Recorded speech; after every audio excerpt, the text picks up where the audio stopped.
बाजार के लिए और भी इंपॉर्टेंट दिन है, कुछ और बड़े फैसले भी आने वाले हैं? हाँ बिल्कुल, तो ग्लोबल मार्केट्स पे नज़र है। इस हफ्ते कई सारे सेंट्रल बैंक्स की मीटिंग है। हमारे लिए जो सबसे इम्पोर्टेंट है, आज रात को अमेरिका में फेड चेयरमैन अपना बयान देंगे। वैसे तो उम्मीद ये मान के चल रहे कि जो कुछ हो रहा है सितंबर की मीटिंग में होना है, बट मेक नो मिस्टेक, फर्ज करें, ये मत मान के चलिए कि जो कुछ मार्केट मान के चल रहा है वैसा ही हो।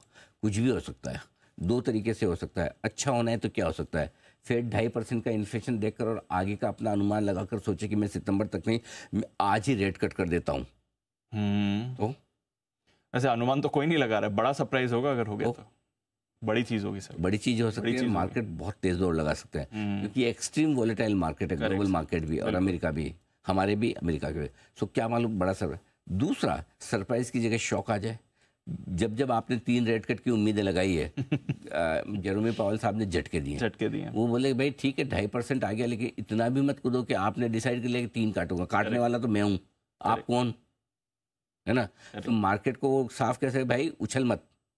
और अगर एक तरफा तेजी के बाद एक्सट्रीम वॉलेटिलिटी अमेरिकी बाजारों में हो रही, तो कहीं ना कहीं इस बात की ओर संकेत दे रही कि शायद टॉप बनने के, शॉर्ट टर्म टॉप बनने के संकेत भी हो सकते हैं। You never know. सो अगर फेड चेयरमैन ने कमेंट्री थोड़ी डॉविश दे दी तो कोई बड़ी बात नहीं, 500-700 पॉइंट अगर डाउ लुढ़क भी जाए तो बड़ी बात नहीं। सो मुझे लगता है अमेरिका में एक बड़ा मुंह आने का डर है, यह संभावना है। डर से ज़्यादा मैं कहूँगा कि संभावना है, वो किसी भी तरफ हो सकता है। बेस्ट केस सिनेरियो हो सकता है कि डाउ 100-200 पॉइंट ऊपर नीचे में बंद हो जाए, ये बेस्ट केस सिनेरियो है। वो कब होगा, जब वो कहे कि भाई ठीक है हम डेटा देख चुके हैं, सब कुछ है, ये पॉलिसी न्यूट्रल, कुछ नहीं, जो सब कुछ बोल चुका हूँ वही का वही रिपीट कर देता हूँ, और सितंबर में हम ब्याज दरें काटने को तैयार हैं। अगर ये संकेत देंगे तो न्यूट्रल सेल का पॉजिटिव हो जाएगा। सो आज फेड चेयरमैन क्या कहेंगे उस पर बहुत कुछ डिपेंड करता है, और इसके लिए हमारी तैयारी सिर्फ ये होनी चाहिए कि जितनी कम पोजीशन ओवरनाइट रखें आप ट्रेडिंग के लिहाज से, उतना बेहतर। क्योंकि सवाल कमाने का नहीं है, सवाल नहीं गंवाने का है। और बड़ी इवेंट के पहले जितने आप हल्के रहते हो, उतनी इवेंट के बाद पैसे कमाने के चांसेस आपके बढ़ जाते हैं। ये फॉर्मूला हमेशा ध्यान रखिए। इवेंट के पहले जितने आप हल्के जाएंगे, पैसे कमाने के चांस उसके बाद उतने ज़्यादा। सिंपल, ये ग्लोबल मार्केट। आज कल ओपेक प्लस की भी बैठक है, कच्चे तेल उससे पहले $80 के नीचे ही है, 2 महीने ही है, तो कच्चा तेल भी कोई, तो वो संकेत हमारे लिए अच्छा ही, कोई दिक्कत नहीं, कोई अच्छी। ठीक है सर, एक चीज़ है, क्योंकि आज बैंक निफ्टी की वीकली एक्सपायरी है और आज का सेटअप समझो, उससे पहले बैंक निफ्टी मंथली, माफ कीजिएगा, मंथली एक्सपायरी है, उसका इम्पैक्ट और जो 2 दिनों से हमें ट्रेंड दिख रहा है, अच्छा आप एक्शन देते हैं। परसों हमने देखा ऑलमोस्ट 25,000 टच किया, फिर शार्प गिरावट के साथ फ्लैट बंद हुए।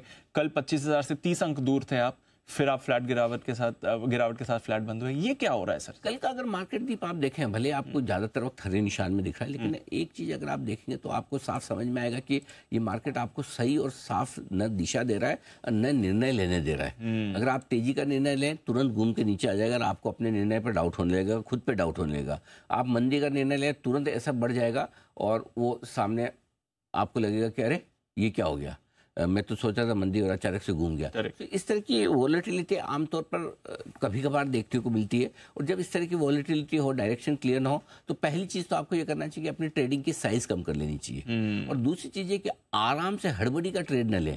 जब बहुत अच्छे लेवल्स पे आ जाए वहीं पर सोचें कि हाँ यहाँ पर मेरे लिए सेफ्टी ज़्यादा है, रिस्क कम है, अदरवाइज नहीं लिया तो नहीं लिया। तो ये 2 चीज़ें समझना बहुत ज़रूरी है। तो इसलिए हड़बड़ी में ना लें ट्रेड, इंपोर्टेंट सपोर्ट लेवल पे लें, न कि फर्स्ट सपोर्ट लेवल पर। और अगर फर्स्ट सपोर्ट लेवल पे ही आप खरीदारी या बिकवाली करें तो आपको एवरेज करने की पॉसिबिलिटी होनी चाहिए, और स्टॉप लॉस स्ट्रिक्ट लगाना है अगर ब्रेकआउट या ब्रेकडाउन होने के चांस हो, ये बहुत ज़रूरी है। सो मेरे ख्याल से मेरा ये समझना है दीप कि शुक्रवार से हम ज़्यादा सही तरीके से डायरेक्शन लेने की कोशिश करेंगे। उसका रीज़न ये, शुक्रवार नहीं परसों, आज आपकी मंथली एक्सपायरी निफ्टी की खत्म, निफ्टी कल आपका हल्का हो जाएगा, सॉरी बैंक निफ्टी आपका कल हल्का हो जाएगा, पोजीशन कम।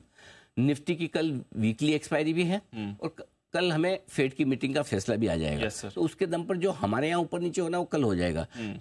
तो शुक्रवार से मैं अमेरिकी फेड की मीटिंग के बाद भी आमतौर पर अमेरिका के मार्केट 1 से 2 दिन डायरेक्शन में लगाते हैं। पहले दिन नीजर रिएक्शन आता है, दूसरे दिन सेंसिबल रिएक्शन आता है। ये हमने अमेरिका में देखा है, राइट। सो हमें शुक्रवार से हमें मोटा मोटी समझ में आने लगा कि अमेरिकी बाजार क्या करना चाहते हैं और हमारे बाजार क्या करना चाहते हैं। सो मेरे ख्याल से 2 दिन, आज और कल का दिन, थोड़ी हल्की सी सावधानी रखनी, पोजीशंस कम रखनी है, शांति से ट्रेड करना, वेट कर लेते हैं। बाकी ऊपर के लेवल पे 25,000 के आसपास प्रॉफिट बुकिंग आई थी, बढ़ के ऐसे जाता है पूरे दिन भर गरम के अब तो पार करके मतलब झंडा ही गाड़ देगा। Correct. और नीचे आता है तो ऐसा लगेगा कि ये तो गया, अब मतलब खत्म ही है, डिस्ट्रीब्यूशन हो गया, ऊपर करके सबको दे दिया Exactly. और वापस घूम जाता है। और ये हो गई, और उसकी वजह भी मैं बताऊं, जी सर। उसकी वजह है आपके डेटा में लगातार 6 दिन से कैश मार्केट में तगड़ी खरीदारी एफआईएस की, लोकल फंड्स की आ रही है। कल भी 5,500 करोड़ का खरीदा है, परसों 5,500 करोड़ का खरीदा था, 5,000 करोड़ से ज्यादा लोकल फंड्स पैसा लगा रहे। कल सामने एफआईएस ने दबा के 5,600 करोड़ की उन्होंने कैश में बिकवाली की है।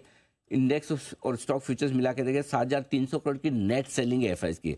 परसों, ये कल के डेटा है, परसों के डेटा करीबन 12,000 करोड़ की नेट सेलिंग थी, उससे पहले 13-14,000 करोड़ के। तो एफआईएस भी खजाना खोल के बेच रहे हैं और लोकल फंड भी दम लगाकर खरीदारी कर रहे हैं। और यही वजह है, वो आपको कश्मकश दिख रही है ना, इस बीच में रिटेल ट्रेडर ऐसे देख रहा है बैठ के करूँ तो क्या करूँ, और ये सही कर रहा है। जो ऐसे देख रहा है, जो नहीं ट्रेड कर रहा है, वही सही है, वही सही है, वही सही है। जो कई बार ये होता है कि नहीं करना ट्रेड करने से कहीं ज्यादा इंपॉर्टेंट होता है। अपने आप पर लगाम लगाना बहुत ज्यादा इंपॉर्टेंट है, बजाय इसके कि मैं भी एक्शन में आ जाऊं।